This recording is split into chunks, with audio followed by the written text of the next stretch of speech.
Mountains, ski resorts, rattlesnakes, scorpions, and the brightest star as viewed from Earth.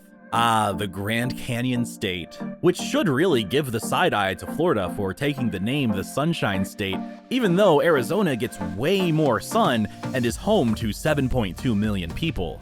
With average high summer temperatures in the triple digits and plants that can impale you, it's a wonder so many people choose to live there. The fact is, after Florida, Arizona is the second highest state for retirees to move to. In 1955, the population was less than 1 million, so it's clear that something is drawing people in. The population has increased over 500% compared to the US, which only increased about 90% in that time frame. In fact, Arizona is the 5th fastest growing state. First, let's take a look at some of the obvious ways that Arizona's nature has been begging people not to live here. Let's start with the heat. If the temperature dips down to 100 degrees, then you are in for a brisk, cool summer.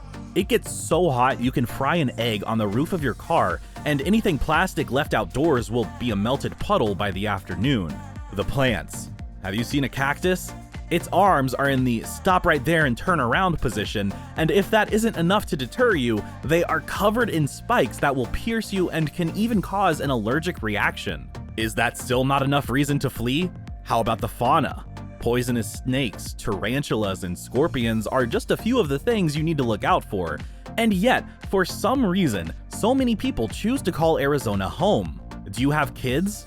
Well, don't send them to school in Arizona as they rank 40th. In this list, we'll explore the top reasons why people choose to live amongst danger. We'll first look at what brought people there historically. Going way back, the state's original inhabitants date back 10 to 12,000 years by the Paleo Indians. Today, 25% of the state is native land, largely inhabited by the Navajo. The Navajo Nation has the largest reservation in the United States, and the Tohono O'odham Nation in southeast Arizona has the second largest reservation. There are 17 federally recognized tribes completely within the borders of Arizona, and 5 more in Arizona whose territory spans multiple states.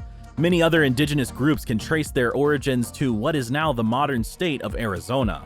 By the late 1600s, the Spanish had established a Catholic presence in the region. The Spanish heritage is still seen today, with around 21% of the population being native Spanish speakers. Jumping to the more recent past, World War II had a huge impact on bringing people to Arizona. Before the war, less than 500,000 people lived in the state, but by 1945, that number increased by 23%. The war was no coincidence. The US military developed many military bases and industries like copper mining that was vital to the war effort. Finally, the building of the Hoover Dam contributed to both the war effort, but also in bringing people to the state. So how does all this translate to 2023? What is bringing people to the state now? Number 1, the job market. One main reason that people move is the job market. According to the US Bureau of Labor and Statistics, there are nearly 200,000 jobs open in Arizona, and they range in fields. The job growth rate in Arizona is double the national average, which makes it an enticing place to relocate to if you are looking for employment. Top employment sectors include financial services, transportation, travel and tourism, utilities, technology, education, healthcare, and hospitality. So, no matter what sector you are in, there will likely be openings. If you are a teacher, you are well aware of the teacher shortage, and Arizona has the 4th highest shortage, meaning if you want a job in education, you will likely get one. Despite the job growth, there are still shortages across various industries, so naturally, one might be willing to risk a rattlesnake encounter if it means guaranteed employment. I don't know, there are some big ones out there, so maybe not? Number 2 may be rather obvious, despite the above-mentioned scorched earth scenario. But the climate is a main reason. Yes, Arizona gets hot summers, but the state generally has some of the best weather in the entire country. The state sees 300 sunny days a year, giving plenty of vitamin D to its residents. While the summers may be 3 months of baking in an oven, that is offset by a beautiful fall, winter, and spring seasons where they have sun and temperatures that sit in the sweet zone of the mid-60s. Perfect to enjoy all the outdoor activities that the state has to offer. And if you love enjoying a white Christmas or a cup of hot chocolate while nestled by the fireplace, then Arizona is also the place for you.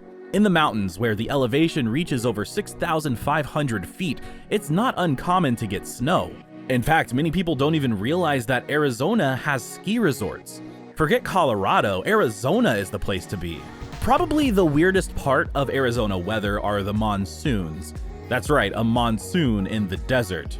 These mini storms in the form of microbursts are important for the ecosystem. The downside is that Arizona can also bring massive dust storms that push a wall of sand as high as 5,000 feet into the air, so beware.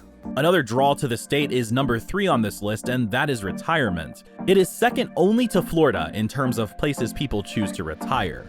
Arizona is a retirement-friendly state. Around 56,000 people over the age of 60 arrived in 2019, and the number is increasing. Nearly 18% of the population is already over 64, and a staggering 36% of Arizonians are over the age of 50. The state has a plethora of retirement communities, which is certainly a draw for people wanting to enjoy a kid-free environment with people their own age.